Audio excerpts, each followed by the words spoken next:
Thus the short expression, he sees, feeling, as impermanent and in doing so abandons the perception of permanence, is not as simple as it appears.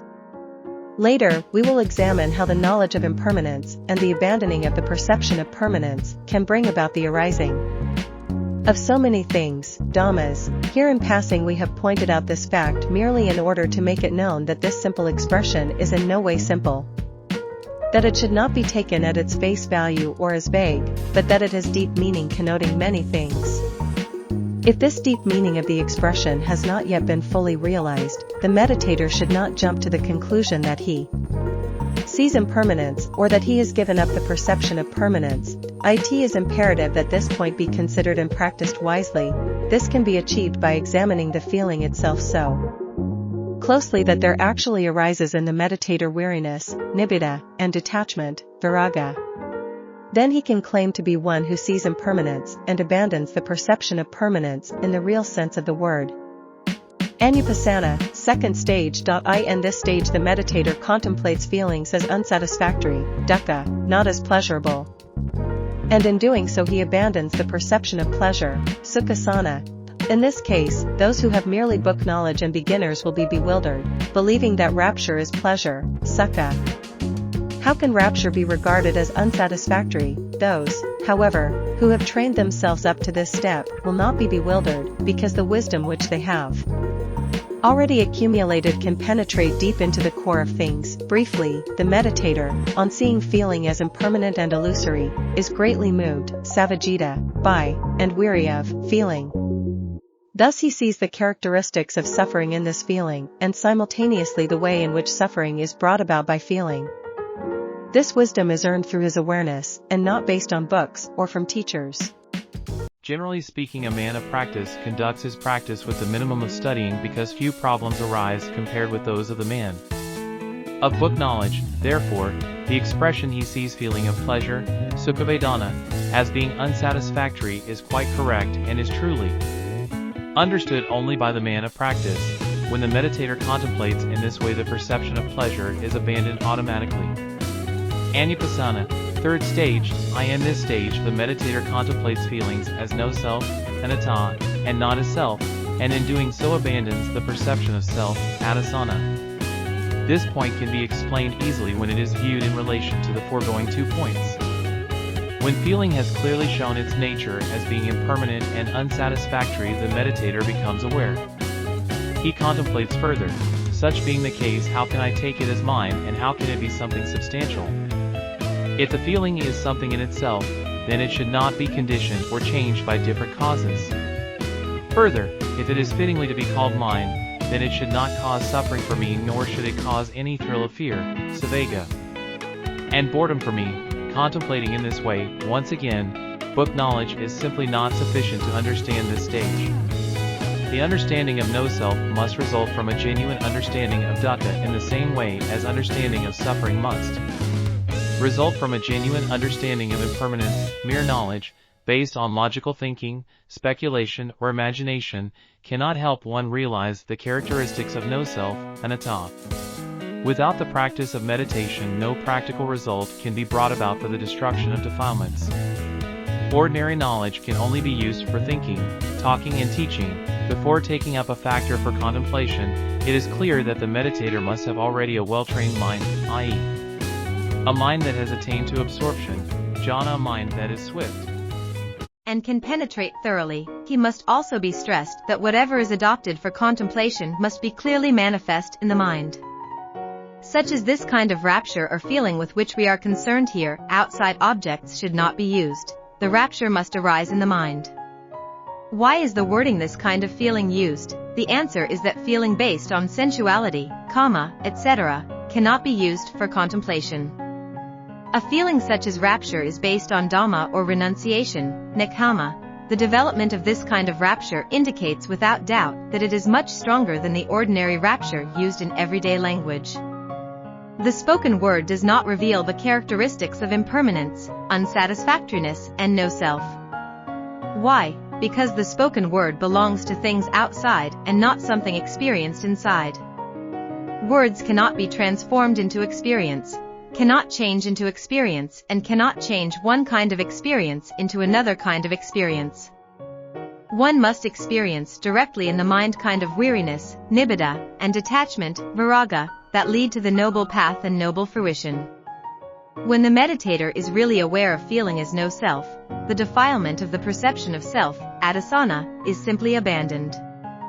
Whether it is abandoned absolutely or only temporarily depends on the intensity of penetration. If it is abandoned completely, final emancipation, arahata, is realized. In general practice, the perception of self has subsided, which is temporarily the basis for practicing further until the end is reached. In this step, the expression abandoning the perception of self, etc. has the implication of temporary calming down of adasana. However, if different things such as the mental faculties of a person operate in full, he can develop penetrative insight to the extent that, even through stage 5, he can realize the fruition of holiness, arahata phala. Anapanasati, fourth stage. In this stage the meditator comes to be wearied, nibbindati, of that feeling and takes no pleasure in it. He abandons the enjoyment, nandi, of pleasant feelings, seeing feelings, including rapture as impermanent, unsatisfactory, and no self. He cannot revel in them or be deluded or enchanted by them or even satisfied with them. This state is still called experiencing rapture, because rapture is manifest, together with its characteristics of impermanence, etc. And likewise weariness. It should be noted that this feeling called rapture must always be manifest in the mind, otherwise weariness has no object and is not firmly established. If rapture is not manifest, weariness will become rather vague, just as the weariness which the intellectual has imagined will be vague unless his knowledge has come through true realization. Trained in this way, the mind is able to contemplate rapture and its characteristics of impermanence, etc., which now form the foundation for weariness, a weariness far removed from weariness based on book knowledge. The meaning of the term weariness differs at different levels. There is the weariness due to repetition, such as constantly eating the same food, or the weariness due to disturbance, which becomes a nuisance. These definitions have no bearing on the weariness, nibbida, as used in the Pali and especially as a technical term in the practice of Dhamma. Weariness in the Dhamma sense must first result from the thorough penetration of impermanence, etc., which gives rise to fear and disgust for attachment to things in terms of I and mine or in terms of mere, even thought of, I love or I like. This shows clearly that weariness in the Dhamma sense must be based on some fervor, samvega, induced by glimpses of truth. When the meditator is wearied in this way, he can abandon the enjoyment of different feelings. No matter how enchanting the taste of rapture, he is not amused or satisfied by it. He is like a person who sees something beautiful, but because he knows its danger, he does not harbor any delight in its beauty. To see impermanence, unsatisfactoriness, and no self is to see the danger in beautiful things, and to destroy the power or influence of their beauty completely. In this way the meditator can establish weariness firmly without regressing into a state of enjoying rapture all the time, so long as he is able to clearly contemplate or actually experience the rapture as being impermanent, etc. Anapanasati, fifth stage. In this stage the meditator becomes dispassionate, virajati, with regard to feelings, and in so doing he abandons passion. Here the meaning of the word passion should be understood clearly. The Pali term for it is raga or saraga, which implies love for anything which is strongly ingrained in one's nature. Raga or passion in this sense is not limited only to sensuality, but can be used for attachment to wealth and possessions and immaterial things such as name, fame, and even merit. One should observe here the difficulty of rendering words from one language to another. Sometimes the linguistic barriers cause confusion about Dhamma. In this case, passion refers to passion for feeling, that is for rapture, piti, itself. This passion for feeling includes Dhamma piti, delight in the Dhamma, and even delight in the jhana itself. The reason for this is that no matter what kind of piti it is, there is a grasping by the mind. The mind becomes colored in the same way as a fast dye holds strongly in the cloth. This explanation fits the literal meaning of the word raga, which is derived from the root raj, meaning to dye or to color, but is translated as passion. All pleasant feelings, when grasped as such, can be the basis for passion, and are all to be overcome through practice. The wording "in doing so he abandons passion" shows a cause and effect relationship. The weariness causes the passion to abate. This process, the wearying followed by the abating of passion, is closely related in time because it is something belonging to the mind, the nature of which is incomparably quick. For example, suppose a person happens to touch fire. The moment he touches that fire, he fears and no longer wishes to touch, and the hand is released. The arising of fear of fire is comparable to the arising of weariness. One is hardly cognizant of the process, it functions automatically and the hand is released from the fire at great speed. This kind of operation on a physical or nervous level has its counterpart in the deeper level of the mind. As a rule, contemplation, anapanasati literally, watching closely, in this fifth stage involves the same things as in the previous stages. The feeling together with its characteristics of impermanence, unsatisfactoriness and no-self is manifest but is being put aside. This point fits in with the allegory of the person who has put that fire aside, and it is clearly manifest as being put aside. Here the meditator experiences rapture, taking it as fire which is put aside, as it were. For him rapture is just an ordinary natural phenomenon, he no longer has any passion for it. That is what is meant by abatement of passion for feelings. The meditator is now one who has abandoned passion for feelings, although we speak of him as one experiencing rapture, This rapture has been put aside, anapanasati, sixth stage. In this stage the meditator puts an end, nirdhiti, to the feelings and does not arouse them, and in doing so, he abandons arousing, samadhaya. The wording "he puts an end to the feelings" has a specific import. Precisely, it implies putting an end to the meaningfulness or worth of the feelings and thereby rendering the feelings worthless, meaningless, strengthless and powerless to create further suffering. This is the meaning of putting an end, nirodha, to feelings. Even though there may again arise impression, phasa, or feeling, the meditator has lost all passion for them, no matter how often they may arise. When impressions and feelings have no meaning, there is no more grasping, and so no suffering arises. That is the implication of the short expression "he puts an end to the feelings." Rapture or feeling is clearly manifested to him, as it were, like fire which has cooled down and is no longer dangerous. Thus in this stage the meditator dwells experiencing rapture which has been put an end to in the sense of being cooled down.